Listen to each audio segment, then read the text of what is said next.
I went on a cruise, and one passenger didn't belong. Part 3. A story by user Let's Split Up.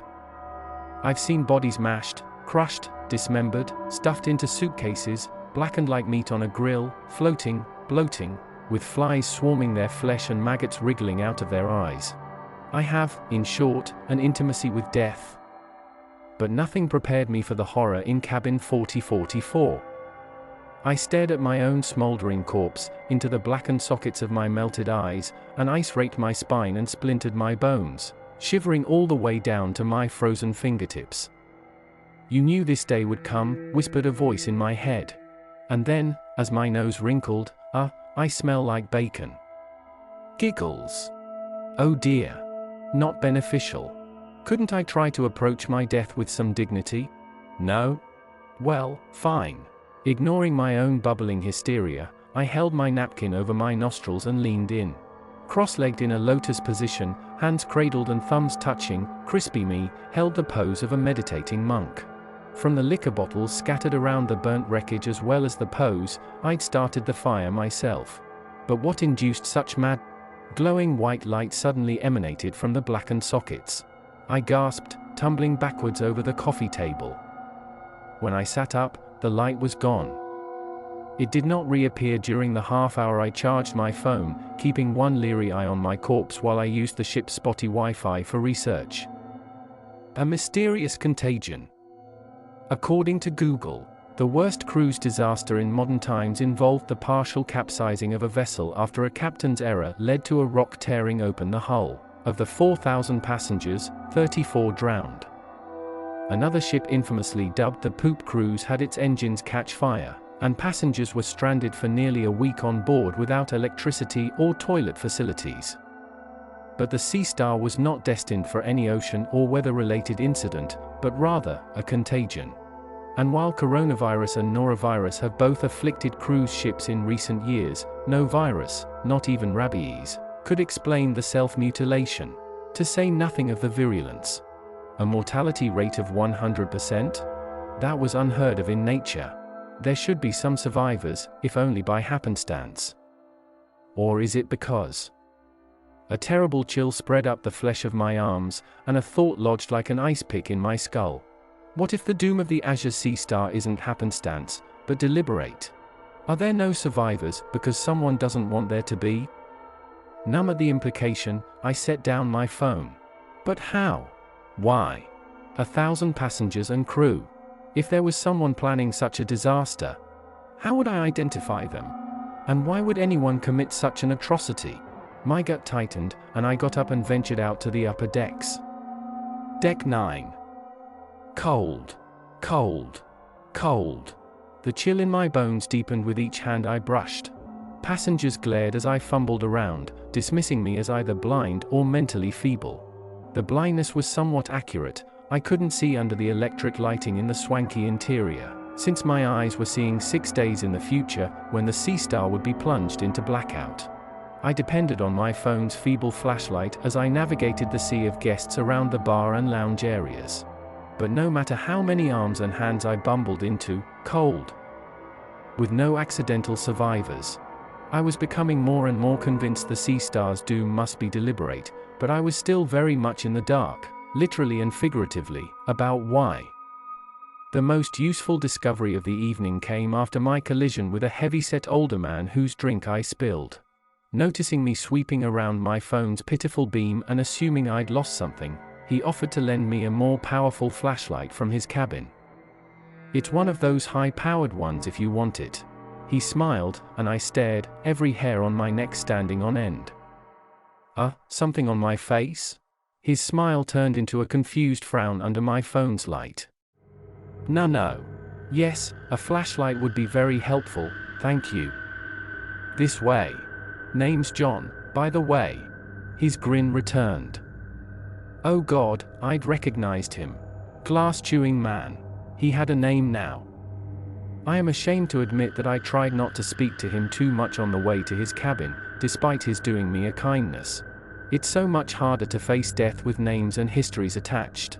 I remained standing outside his cabin door, looking incredibly guilty as he emerged and set into my hand the flashlight. When I turned it on, it sent a floodlight straight down the corridor one end to the other. In addition to this useful tool, the encounter brought a critical insight. His clothes. Glass chewing involved a different outfit. So, the catastrophe would not strike tonight. Pool deck. After brushing roughly a billion cold hands, as the overnight crowd began thinning, I took myself out to a lounger, being unwilling to overnight in my cabin wreathed in the fumes of my own char-grilled corpse. Voices woke me in the dead of night. The moon and stars offered the only illumination over the pitch sea, and I shambled groggily to the rail. It struck me that the wind had died, the sea star was stationary. Out on the pale peaks of waves, a rescue craft bobbed up and down. "Looks like some idiot went overboard," complained a voice behind me. A cluster of passengers had gathered. One, with the authority of an experienced cruiser, mentioned the possibility of a suicide jumper. "It shouldn't affect our itinerary much," declared the man. "These things happen at sea, you know. After the rescue, he or she, let's call them Passenger X, will be taken to the infirmary and monitored by security." I didn't hear the rest of his words, because I was too busy smacking my forehead as I burst, "The infirmary? Good fucking gracious, was my brain already barbecue?" I suspected a contagion, yet hadn't thought to search the infirmary. Snatching up my flashlight, I headed downstairs, but the lower decks were cordoned off. A jovial crewman explained that passenger access was restricted during rescue operations. "Also, it's 3 in the morning," he added, sipping coffee from a styrofoam cup. "The infirmary will open, I think around 8. "Which deck?" "Deck 2. He gladly explained the layout when I asked. The lower decks also included crew quarters, a crew lounge, mess hall, the engine room, kitchens, food storage, the highway used for quickly trafficking trolleys from one end of the ship to the other, the infirmary, various machinery rooms, a brig, a morgue. We mostly use it for chilling flowers and stuff like that though," he added with a grin. There was also a third staircase near the stern of the ship, the aft stairwell, used regularly only by staff but open to passengers in cases of emergency. As he rattled off this list, I could feel myself plunging deeper into despair. This ship was so enormous, and so much of what lay below was off limits to passengers. Furthermore, there were no windows below. How was I going to make my way in the blackout? Even with John's flashlight, the prospect was daunting. But first things first, Cass, I told myself. The infirmary. Infirmary. At 8 a.m. sharp, I stepped into the infirmary. The waiting room was as ordinary as they come, complete with boring magazines and cheap office chairs and, because it was deep in the interior, pitch dark to my sleep-deprived eyes. "Morning, sweetie. How can I help you today?" The secretary at the front desk tipped her head toward me, revealing a glimpse of another face beneath my flashlight, mouth gaping and mangled, every tooth pulled out. Blissfully unaware that she was sharing her chair with her own corpse, the secretary smiled and gave me a clipboard of paperwork for check-in.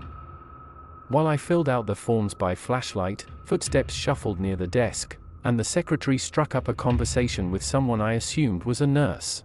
My ears pricked when they gossiped about last night. "Did you hear about the rescue? When they pulled him out of the water, he wasn't breathing." I pretended to be engrossed in the forms. As soon as they revived him, he started screaming and screaming. "Oh my God, seriously?" "Yeah, and he was super aggressive. They had to sedate him." "Oh my God. It's really weird. They're saying he might have come from another ship, and it might have been, days, that he was out on the water. So this Passenger X who was pulled in last night had just been drifting out on the ocean. He wasn't a jumper. And he was screaming and screaming, perhaps, someone maddened." I was about to abandon my forms and search for this Passenger X when the secretary but gave me a heart attack by materializing in front of me out of the dark. She took the paperwork and informed me the nurse was ready. I was directed to a small examination room, one of 3, I noted as I swept my beam around the infirmary. Examining tables, chairs, computers. No sign of any screaming passenger. Where would they have brought him? The nurse, a young woman in a hijab, asked me the typical questions, typing my responses into a computer with a cracked, dead screen. "Is he all right? The man who was rescued?" I asked. "Was he drifting long?" She responded pertly, "We're still trying to ascertain. But don't worry, he's being helped." Her brow scrunched as she shone a light into each of my eyes. Of course. I forgot to warn her. "That's so strange," she murmured. "Are you wearing contact lenses?" "No. My eyes are very black. Even under a flashlight, they don't reflect any light. They've been that way since I was 4 years old. I was dead for nearly an hour from drowning, but revived, and everything came back normal except for my eyes.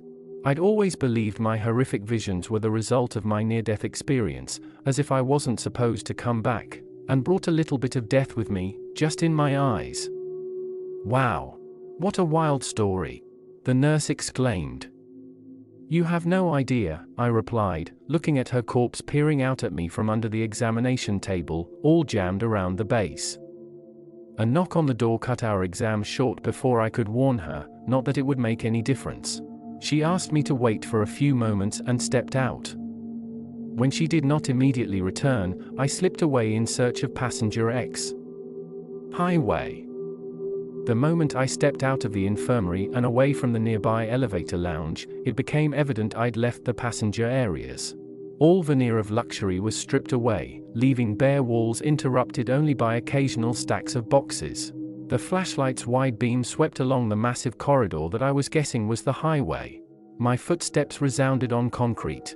Nothing but sterile, windowless white, or at least it had been white, once. I tried not to look too closely at the crimson streaking the walls or the corpses I stepped over. The origin of the contagion was definitely down here. Even through the napkin held over my nose, I could taste death here. Hello? What was this? In one section of the corridor, the walls and floor had rippled. Almost as if a shockwave had left indentations, bending and shattering the concrete. But what could have done that? The lights flickered. I froze. It wasn't my flashlight's beam. That remained steady. The lights, the overhead lights, flickered, casting the hall in blinking flashes of crimson streaks and white walls. Then the lights came on. All the bodies vanished. "Oh," I said, blinking against the sudden brightness. "Oh." The smell was gone, too. No scent of death. Though there was something else. A strangely metallic, tangy smell. Like lightning and copper. I shut off my flashlight, turning a slow circle as I gawked at the stark white walls, the flat gray floor, the dazzling fluorescent lighting so bright it almost blinded me. It struck me that I was seeing the ship right now. Not 6 days in the future, but now, before the blackout, before the outbreak. The same whitewashed hallway as all the other passengers saw. Why? What had happened to my vision? Had I lost my special sight? Or someone was standing in the corridor. I froze. The hairs on my neck prickled, and a knot of dread twisted my gut. The man stood halfway down the highway, slouched and bedraggled. His clothes were crushed and faded, hanging off him like from hangers of bone. His limp hair draped in messy curls around his unshaven face. And his eyes, those eyes. The same eyes I'd seen looking at me from the deep end of a public swimming pool when I was just a child. The same eyes I'd seen staring emptily from John's glass-chewing corpse. And from the mangled nurse under the table. All the dead have the exact same look in their eyes. One glance at those pale blue orbs, this man was dead. I was certain of it. Yet he was standing. "You," I said. Are you the passenger who?" The dead man's lips spread, baring teeth in what might have been a sick imitation of a grin, or a grimace. "Hey!" I jumped as a voice called out behind me. An officer in a security uniform strode out from an unmarked door, eyes on the dead man. The security officer said, "Ma'am, stay back." His gaze never left the dead man. "Sir, if you could please come with me." "No," I cried. "Don't." But the security officer was already marching forward, and the dead man's hands lifted in stiff parody of surrender. He turned and began shuffling away under the officer's escort. And then, his teeth bared. Suddenly the dead man had his arm around the officer, mouth clamping on his ear as the officer howled. He was eating him, no, tongue wriggling, licking him. Whispering? The officer shoved the dead man aside and collapsed against the wall. I rushed forward, but skidded to a halt as the dead man's grinning face turned toward me. Terror seized me at the sudden revelation that I was next. He took a wobbly step. The lights shut off. Swearing, I fumbled for my flashlight. Switched on the beam. Shrieked when it fell across a hand, but it was just the security officer reaching for me, asking, "Hey, are you all right, Mom?" He winced, rubbing at his ear like a dog bothered by a whistle only it could hear. Then he said into his phone, "He assaulted me and got away. I've got another passenger here." The stench wafted back. Gore once again splattered the walls. I was once more seeing 6 days into the future, and clapped my napkin to my mouth to stop myself from retching at the return of the smell. But I wasn't really thinking about all that. No, because my heart slammed my ribs and my breath ripped ragged from my throat. And every hair stood on end as if I'd been struck by lightning. Whatever it was the crew of the Sea Star had hauled from the ocean, it certainly hadn't been living when they rescued it. And the proof was in those overhead lights. Merely being in proximity to Passenger X, my vision had been pulled into the present. Like he was a magnet drawing my sight into his field. But if death was the thing my black, lightless eyes usually glimpsed, then what exactly was Passenger X? And if he could affect my vision, not to mention animating a dead man's corpse, how was I going to have any hope of stopping him? That was the third part of this story. Who was the dead man? Where did he really come from? Does he have to do with the visions of Cassandra? To know more what will happen next, subscribe and share this channel. Click the notification bell to get updates from us. Don't forget to like and share this video, and leave a comment if you loved this episode. Thank you for supporting the Double Dutchman. Until our next episode, we'll see you soon.